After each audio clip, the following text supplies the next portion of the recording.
Hello, this is Jonathon Davidson. This is the second in our series of summer interviews. First of all, we had Nick Rolls-Davies, who was the CEO and still is the CEO of Lexolent. Today, we have Marc Keidan of Keidan Harrison.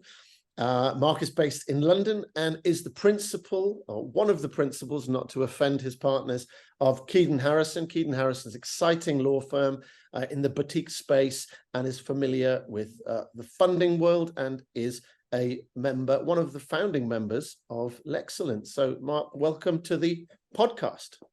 Thank you very much, Jono. Much appreciated for having me on and for the opportunity, you and Nick, to be one of the early members of Lexolent. Absolutely our pleasure. Well, Nick has delegated the interview tasks to me. As I said, we have synergies. I won't talk about myself, hard though that is. I set up a boutique in Dubai now, gosh, 15 years ago, and all the good stuff that goes with that. You were big law, and you've set up more than one boutique successfully. So why don't we start? Just tell me a little bit about your history and that part of it. Sure. I qualified in 1999, having trained at Simmons & Simmons. I then moved to London law firm Theodore Goddard, later became Adelshaw Goddard after a merger. Stayed there for something like 5 or 6 years before I then joined my first boutique law firm, which was a firm called Massey's LLP that people generally won't have heard of, but it's actually since I left, it merged into Stewart's Law. So Massey's for me was the start of it. It was a firm founded by a very senior Baker & McKenzie lawyer called Gerald Cook, and I met some other lawyers there that he'd brought with him from Baker & McKenzie. And was there about 2 years before we split off and co-founded a firm at a very serendipitous time, it proved actually, in January 2009, called Cook, Young and Keidan, CYK.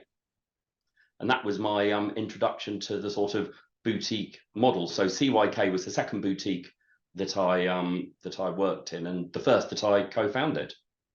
I remember CYK, and that's when you and I first started to know each other in the boutique world.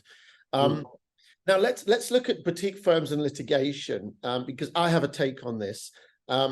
Boutique firms have clients who don't necessarily have the want, need, or bandwidth to fund litigation themselves because they're concentrating on forward-looking P&L.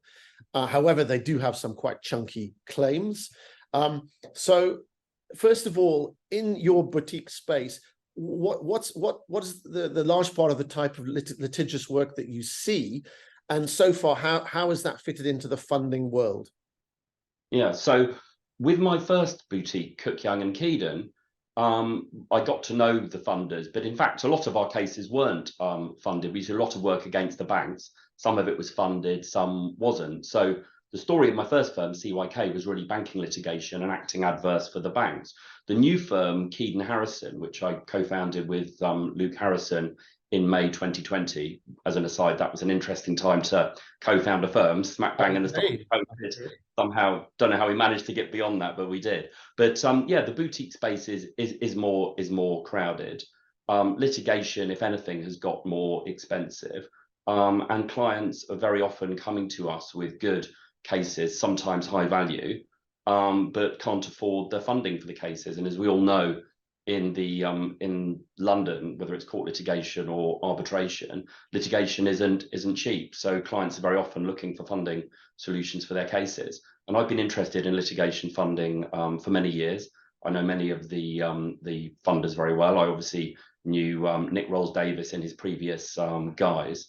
And funders are now a fundamental and essential part of, particularly when we have a claimant side client with a large value claim, we're always discussing it with them. And then you obviously have to go through the process of finding the right funder for the right case. And that can take some time and sometimes be quite costly as well. So, but funders are absolutely essential to our model. Yeah, that's interesting. And talking to funders has historically been, certainly in the UK, globally, there are more people in this space, but in the UK, there are a fairly finite number of large, high-profile funders, and they adopt a fairly well-trodden path of analyzing, funding, looking at cases, and they actually fund to my understanding, a very small percentage of the cases that they look at. Now, 5% or less, I think, something like that. It's not a huge amount. yeah, exactly. Now, Lexolent, let's look at Lexolent, let's look at the synergies, because Lexolent is moving towards, I'm not going to use the word disruptive, but I just have. So a slightly different model whereby Lexolent will take steps to fast track analysis of the cases, etc., and will bring in co-funders who aren't not necessarily, they may be conventional funders, or they may be non-conventional funders who are looking at the asset space from a new perspective. So family offices, high net worths, small funds, that type of thing. Now, how does that look from your perspective? Because you are a successful practitioner, you use no funding. Do you think, do you foresee that this will help to expand and open the market? And I guess my question is, from your perspective, as long as you're working with people who know the industry, where the capital comes from is agnostic, correct? Well, we obviously, in terms of any funder, we'll have to make sure, we'll have to discuss with the clients the confidence we have they're going to be able to fund the case to the end. But with that caveat, yes, there's no reason why the funding market shouldn't be opened up. And it seems to me that the beauty of Lexolent as a platform is that it can connect us with funders who might be interested in cases where we otherwise wouldn't have been able to find a funder, or the process would have just been very long and cumbersome. And if Lexolent fulfills the promise of being powered by AI, connecting those originators, connecting the funders, connecting the clients, connecting the lawyers, it has the promise potentially of speeding up and facilitating the whole process, which is of benefit to us, because we will see cases that otherwise wouldn't have come across our desk. And not just any cases, the right cases, because Lexolent as a platform, part of what it will do, as I understand it, is push the right sort of cases to the right lawyers who are well placed to handle those cases. It's the beauty. It's connecting us and the funders and the clients, and doing it more in an efficient way, such that cases that otherwise may not have found funding will be funded, and those that would have found funding anyway, hopefully finding funding more quickly. So for us as a law firm, it seems to be all upside, and most importantly also for our clients. Yeah, no, absolutely. I do agree with that. And how it fits into the boutique space. The boutique space, I think, in the UK is a busy space. I mean, you've got Big Law, you've got Magic Circle, you've got Silver Circle, and boutique is a busy space. Sure. First of all, my question is, why boutique? Why do a lot of teams separate from Big Law and go boutique? And because you've done it 3 times now, what's the big attraction? Well, so it's a bit of a history lesson, I guess. When I first co-founded CYK back in 2009, there was, 5, 6, 7 boutiques who in the space, credible boutiques, top lawyers who can do the big value cases. There wasn't that many, but the market has changed. I think we saw an evolution of the boutiques over the years following the financial crisis, particularly when the lawyers in big firms saw that there was boutiques doing this great work that they were probably conflicted as doing, being in the large US firms or large law firms. And it's just a very attractive model for some litigators. I guess it's not for everybody, but you've got the benefit of being conflict free.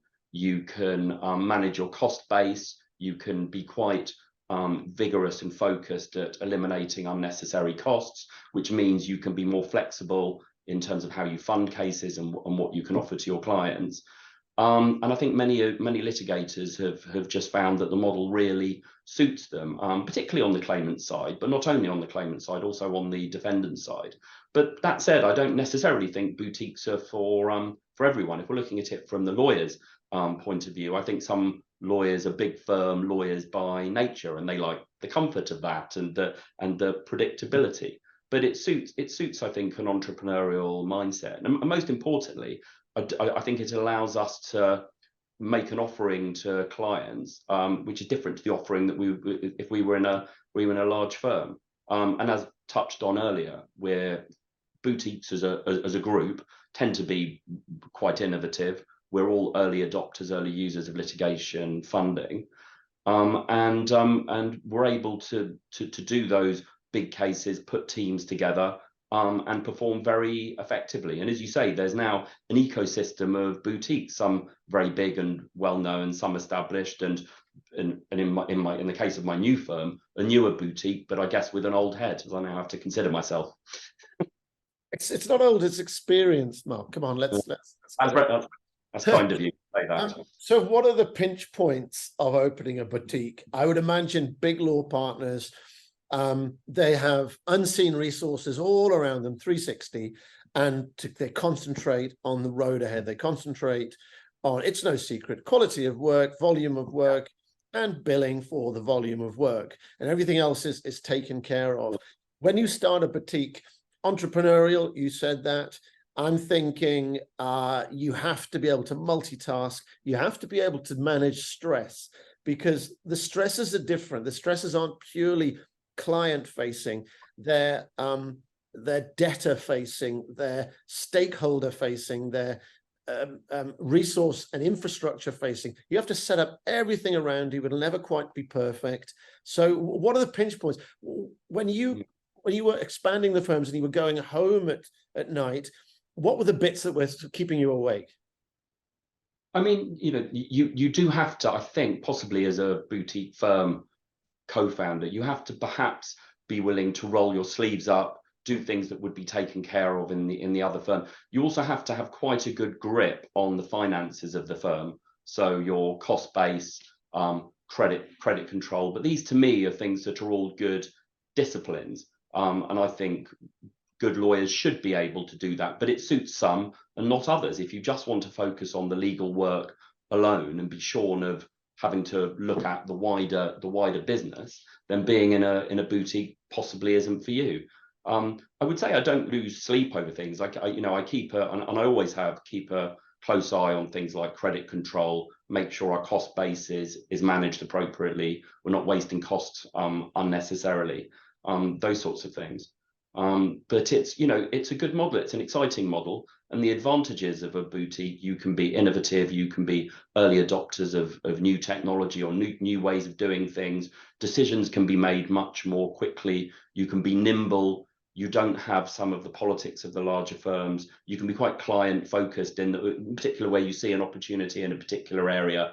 You can make a decision to take the opportunity and take the steps you need to take, I think, more quickly, because there's less layers of bureaucracy to go through. So in my firm, we're now up to 3 partners, 6 associates, but 3 partners means there's only really 2 people I need to talk to before doing something, which speed things up.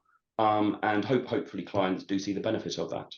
Yeah, exactly. Well, I myself am not familiar with the terms that are thrown at me, such as ExCom, Executive Committee, and global boards and regional boards and things like that. I'm so glad I've got no idea what that's like or what that involves. Well, in my world, Jono asks Jono whether it's a good idea, and Jono closes his eyes and throws himself into the decision. So for good or for bad, here we are.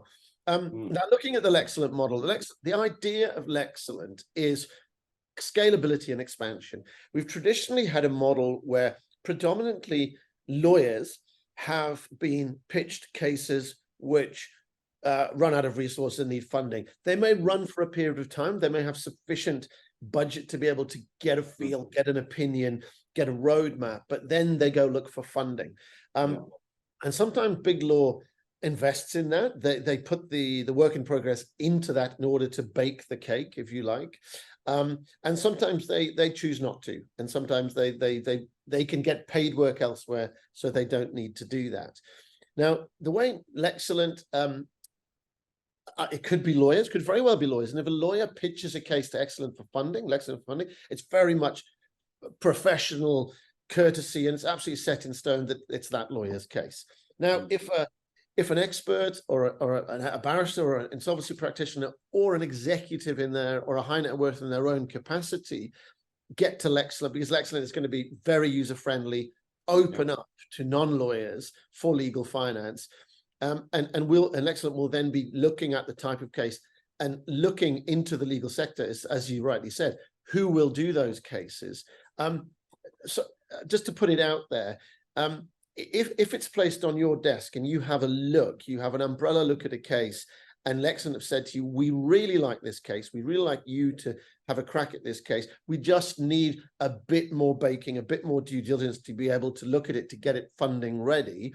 Is that something Keidan Harrison would look into? I mean, because a lot of firms would, that would be very alien to them, and they're not familiar with the world. Absolutely. That's something we do regularly. I've got something on my desk I've got to attend to after this that's very similar to that, where we're being sent a set of papers and having quickly to assess whether it's the sort of case. This isn't necessarily a deep dive into every aspect of the merits, but it's about primarily, I think, looking at cases commercially. And what I've learned to do over the years is look at cases like a funder looks at them, which is essentially look at the cases backwards. The merits is on liability is the last thing that you look at.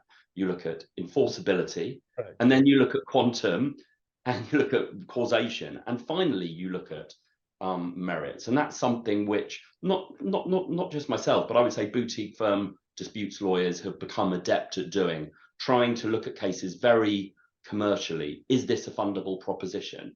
Understanding the sort of costs to damages ratio that's likely to be needed in reality to get a case funded. Understand also that the funders are going to discount, particularly if it's a loss of profit claim, for example, they're going to discount the headline level of damages. So I like to think of myself, and certainly I have told this to funders, you have to ask those I've told it to whether it's true or not, but I like to think that I don't waste funders' time.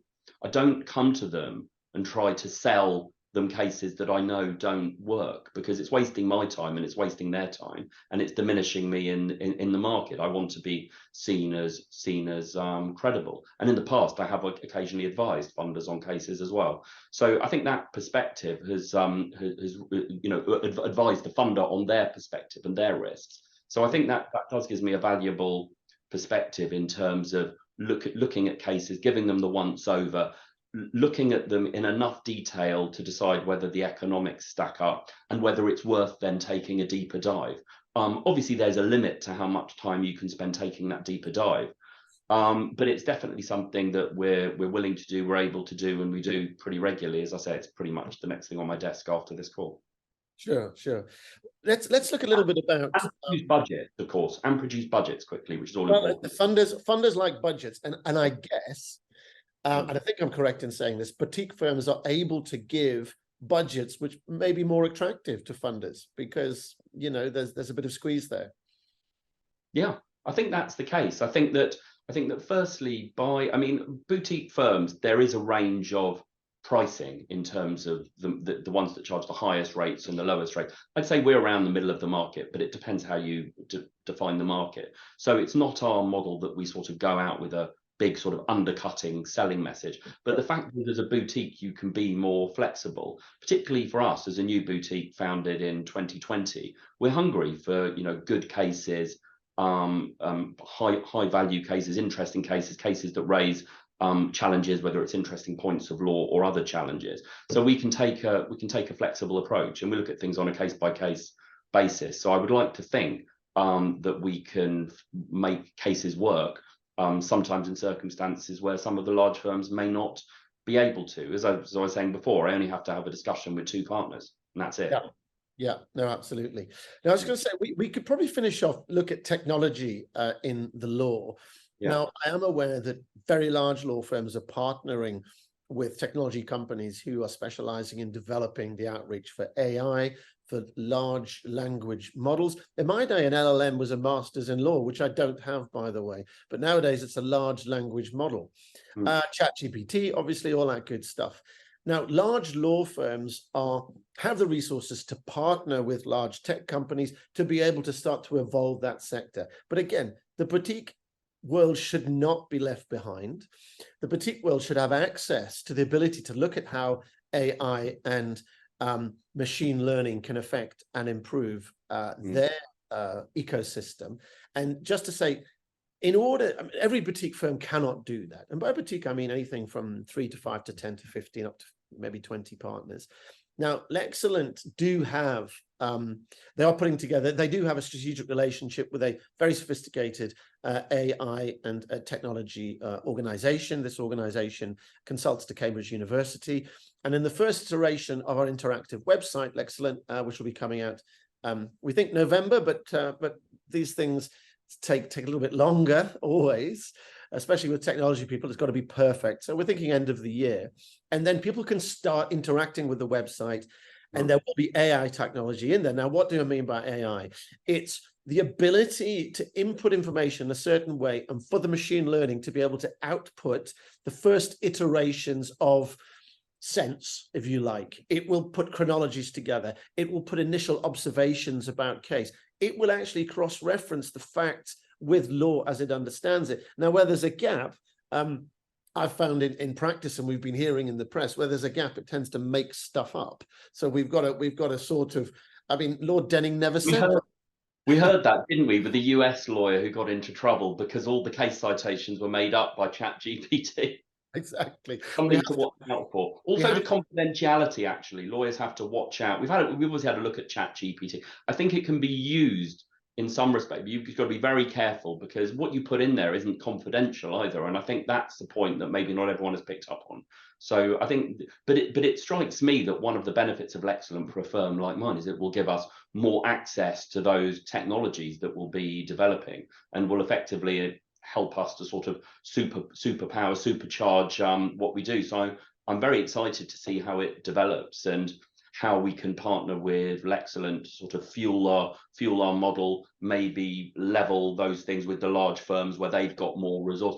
You know, in a boutique firm, it's all about looking at things that other people might consider weaknesses and turning them into strengths. So just one of the strengths is we're able to partner with providers like Lexolent and other outsourced providers. So which we do in various respects. We do it with e-disclosure, we do it with trial bundle management, and I think Lexolent will be part of that. So it seems to me that the platform is a very good fit for a boutique dispute firm, which is why I jumped at the chance when I first heard about it from Nick. No, I think that, Mark, that's an excellent narrative. I think that's a good point to maybe wrap up on, because we want to keep this short and sweet and effective. I really do buy into that point. I'm seeing the journey firsthand. I've got the optics, and the technology is going to play a big part. I am not I'm not coming it from the technology end, so I'm seeing it as it emerges. And it's quite life-changing for all of us. And if Lexolent as an organization can give access to that to the boutique world, to people who wouldn't otherwise be able to evolve in that way because they can't afford to partner with Google and et cetera, then that is a value added that Lexolent is really keen to give. Mark, that's amazing. Thank you. I think we're at time. I think we've packed a lot in. Yeah. Thank you very, very much. And I've got the sunshine here in Dubai. I hope you've got some sunshine in the UK. We've got a belated summer. It's kind of came yesterday. So they say, you know, better late than never. But I'll also say it's been an absolute pleasure to talk to you, John. I really enjoyed the chat and looking forward and excited to see what Lexolent has to offer. Mark, let's pick this up again in a year or so, and hopefully we'll have a new conversation. We'll have lots of points that we've achieved and KPIs, if you like, and then we can wear slightly different shirts. We'll swap, shall we? I'll wear white and you wear navy. Good idea. Mark, a pleasure. Thanks again. Thank you.